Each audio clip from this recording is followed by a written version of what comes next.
আমার যে দোকান রয়েছে, আমি আমার দোকান থেকে গুগল পেতে একজন এসেছিল টাকা পাঠাতে। তো একটা স্ক্যানার নিয়ে এসেছিল। তো সেই স্ক্যানারে আমি যখন টাকা পাঠাতে যাচ্ছিলাম, তখন গুগল পে আমাকে বলছিল, এটা আমার সাথে কোনোদিন হয়নি, সেই প্রথম হয়েছিল। গুগল পেতে টাকা পাঠানোর সময় বলা হয়ে দেখাচ্ছিল যে আপনি জায়গায় টাকা পাঠাচ্ছেন, এর সাথে কিন্তু আগে স্ক্যাম হয়ে গেছে, তো আপনি বিপদে পড়তে পারেন, এরকমভাবে একটা বিস্তারিত একটা দিয়েছিল। যদি আপনাদের একটার বেশি অ্যাকাউন্ট থাকে, তাহলে আপনাদের 10,000 টাকা পর্যন্ত জরিমানা দিতে হবে।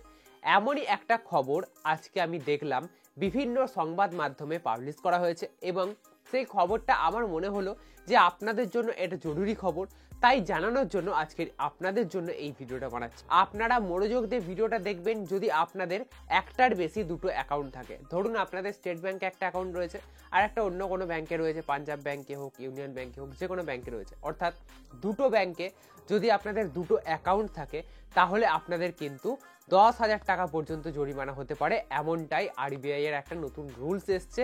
কি সেই রুলস বিস্তারিত জানতে হবে আপনাদের এই ভিডিওতে আমি আপনাদের জানাবো। ভালো করে শুনবেন, জানবেন, তারপরেই কিন্তু বিচার করবেন। তো চলুন আজকের এই ভিডিওটা দেখে নেওয়া যাক। আর ভিডিও শুরু করার প্রথমে আপনাদের বলতে চাইবো, আমি আপনাদেরকে নিয়ে একটা হোয়াটসঅ্যাপ গ্রুপ তৈরি করেছি।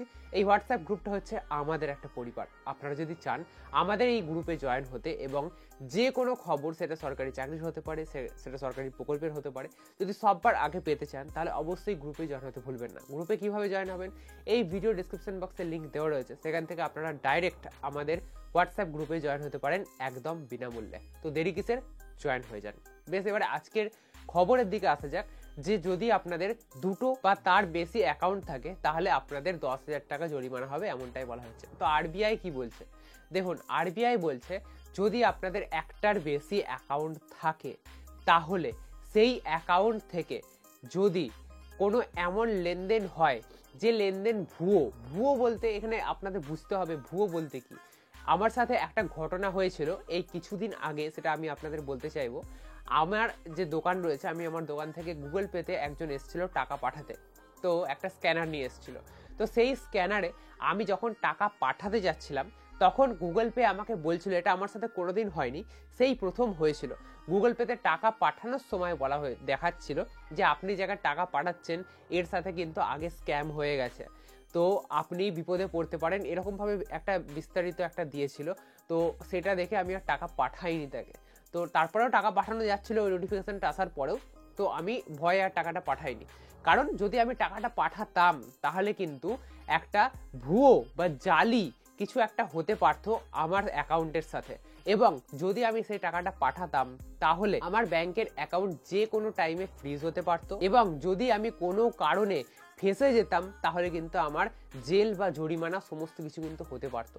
তাই আমি সেই ভয়ে আমি সেই ট্রানজ্যাকশানটা করি না এবং কাস্টমারটাকে ফিরিয়ে দিই। তো এই ভুয়ো ট্রানজ্যাকশান বলতে এরকমই বোঝাচ্ছে যে ট্রানজ্যাকশানগুলো কোনো মানে আনএথিক্যাল, কোনো ট্রাস্টেড নয়, এরকম কাউকে যদি আপনি কাউকে পাঠান, বা জঙ্গি বা যেগুলো আর কি খারাপ উদ্দেশ্যে কাজ করা হয়, তাদেরকে যদি আপনি পাঠান, কোনো কারণে ভুলবশতও যদি চলে যায়, 1 টাকাও যদি চলে যায়, বা এরকম যদি ট্রানজ্যাকশান কন্টিনিউয়াসলি হতে থাকে, লেনদেন যদি হতে থাকে, আর আয়কর দপ্তর যদি সেই লেনদেনের উপর নজর দেয় যে কি হচ্ছে, এর অ্যাকাউন্ট থেকে এত টাকা কাটা যাচ্ছে কেন, আসছে কেন, এই সমস্ত কিছু যদি হয়, বা আপনাদের মনে হচ্ছে, দেখবেন একটা কিছু কাজ করতে গেলে না ভিতর থেকে একটা ফিলিংস আসে যে হ্যাঁ এই কাজটা হতে পারে খারাপ হচ্ছে। তো এই যদি এরকম কিছু কাজ করেন, তাহলে আপনাদের আমি বলবো সেই রকম কাজ আপনারা করা বন্ধ করে দিন, না হলে কিন্তু আরবিআই আরও স্ট্রিক্ট হচ্ছে।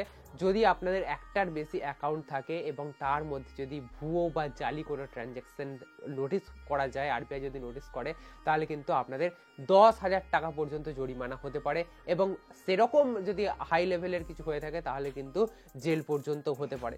তো সেই জন্য বলছি, আপনারা যদি অ্যাকাউন্ট ব্যবহার করেন, এবারে বলবেন একটা অ্যাকাউন্ট থেকে হতে পারে না, হ্যাঁ হতে পারে, একটার অ্যাকাউন্ট থেকেও হতে পারে, একটার বেশি অ্যাকাউন্ট থেকেও হতে পারে। দেখুন, যদি একটার বেশি অ্যাকাউন্ট থাকে এবং আপনি প্রত্যেক অ্যাকাউন্ট থেকে এরকম আনঅথরাইজড আপনারা ট্রানজ্যাকশন করছেন, তাহলে কিন্তু আপনার বিপদের চান্সটা অনেকটা বেশি। যদি একটা অ্যাকাউন্ট থাকে, সেখান থেকে অল্প স্বল্প করছেন, কোনো অসুবিধা নেই।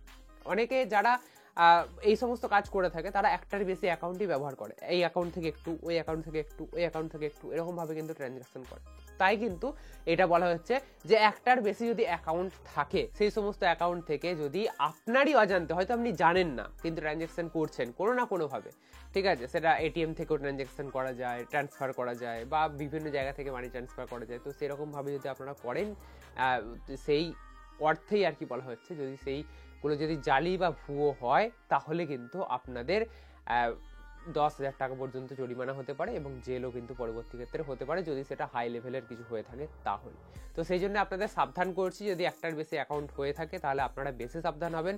আর ব্যাংকে অ্যাকাউন্ট থাকলে, আর যদি মনে হয় আপনাদের যে হ্যাঁ আমি যেটা করছি সেটা আনঅথরাইজড এরকম কিছু হলে, আপনারা এক্ষুনি সেটা বন্ধ করে দিন, এরপরে আর করবেন না, কারণ আরবিআই কিন্তু আরও স্ট্রিক্ট হচ্ছে। আশা করি আপনারা বুঝতে পেরেছেন আমি আপনাদের যেটা বোঝাতে চাইলাম। যদি বুঝতে পারেন এবং যদি ভিডিওটা ভালো লেগে থাকে, যদি আগে থেকে আপনাদের আমি সাবধান করতে পারি, তাহলে অবশ্যই ভিডিওতে একটা লাইক করবেন। এরকমই নতুন আরও ইন্টারেস্টিং ভিডিও পেতে অবশ্যই চ্যানেলটিকে সাবস্ক্রাইব করে রাখতে ভুলবেন।